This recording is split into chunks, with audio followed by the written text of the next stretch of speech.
നിങ്ങളുടെ favourite shows ഇനി ഒരിക്കലും മിസ്സാവില്ല. ഇപ്പോൾ C5 കാണും നിങ്ങളുടെ ഫേവറേറ്റ് ഷോ തികച്ചും സൗജന്യമായി. സത്യഭാമേ, നിങ്ങൾക്ക് ഇപ്പോഴെങ്കിലും നേരം പുലർന്നോ? കൂട്ടുകാരിയുടെ മകളെന്നും പറഞ്ഞ് ഒരു വിഷസർപ്പത്തെ തോളിലെടുത്ത് നടന്നപ്പോഴേ ഞാൻ പറഞ്ഞതാ, അതെപ്പോഴെങ്കിലും മുഖത്ത് തന്നെ കൊത്തുവന്ന്. ഇപ്പൊ കണ്ടല്ലോ. വസുമതി എന്താ എന്നെ വിചാരണ ചെയ്യാൻ പോവാ? വിചാരണയോ?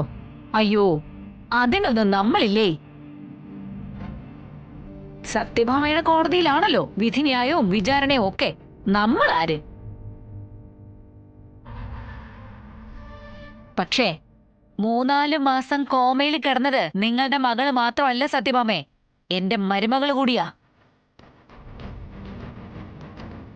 ആ കഷ്ടനഷ്ടങ്ങൾ ആരുണ്ടാക്കിയതായാലും മറുപടി പറയേണ്ടി വരും. നിനക്കിപ്പോ എന്താ വേണ്ടത്? കുടം കമഴ്ത്തി വെച്ച് വെള്ളം ഒഴിക്കുകയാണെന്നറിയാം. പക്ഷേ നിങ്ങളുടെ തലയില് ഇത്തിരിയെങ്കിലും വെട്ടം വീണാലോ എന്നുള്ള പ്രതീക്ഷയിലാ പറയുന്നത്. ആ പേരും കള്ളിയെ വിശ്വസിച്ച് നിങ്ങളുടെ മകനെയും മരുമകളെയും എന്റെ കൊച്ചുമോളെയും ഈ വീട്ടിൽ നിന്ന് ഇറക്കി വിടേണ്ട കാര്യം ഇതായിരുന്നു സത്യഭാമേ.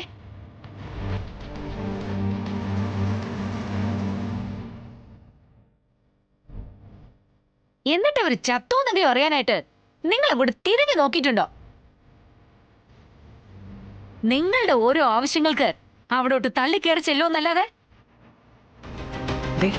ഞാൻ ചെയ്തൊന്നും എനിക്കാരെയും ബോധിപ്പിക്കേണ്ട കാര്യമില്ല. സ്വന്തം മനസാക്ഷിയെങ്കിലും ബോധിപ്പിക്കണ സത്യഭാമേ.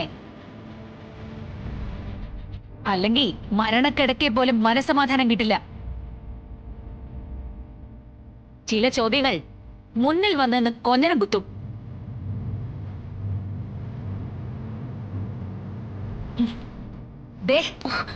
ഈ നിൽക്കുന്ന കുട്ടികളുണ്ടല്ലോ, കോഹിന്നൂർ രത്നമാണ്. കോഹിന്നൂർ രത്നം തെരുവിലേക്ക് വലിച്ചെറിഞ്ഞാലും ഇരിക്കുന്നിടം തിളങ്ങും. കണ്ണിന് കാഴ്ചയില്ലെങ്കിൽ സത്യഭാമ ഇനിയെങ്കിലും ഒരു കണ്ണട വാങ്ങിച്ചു വെക്ക്. സത്യമ്മ താഴേക്ക് ചെല്ല, ചടങ്ങിന്റെ ഒരുക്കങ്ങളൊക്കെ നോക്കണ്ടേ.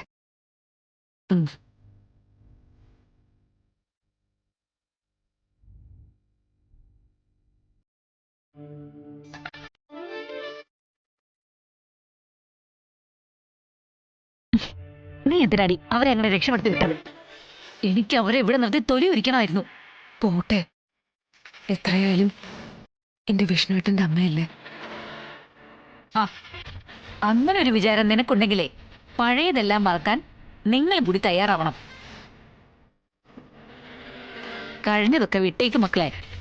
ഇനി ഈ വീട്ടില് നിങ്ങൾ എല്ലാരും കൂടി സന്തോഷമായിട്ട് ജീവിക്കേ. അതൊന്നും ശരിയാവില്ല.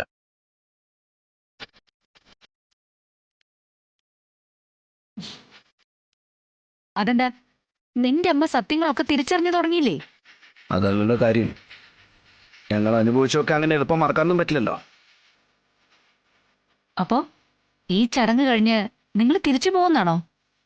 പിന്നല്ലാതെ. അപ്പൊ മോളോ? മോളെ ഞങ്ങൾ കൊണ്ടുപോകും. അല്ല വിഷ്ണു, പ്രീതി കണ്ണു തുറന്ന സ്ഥിതിക്ക്.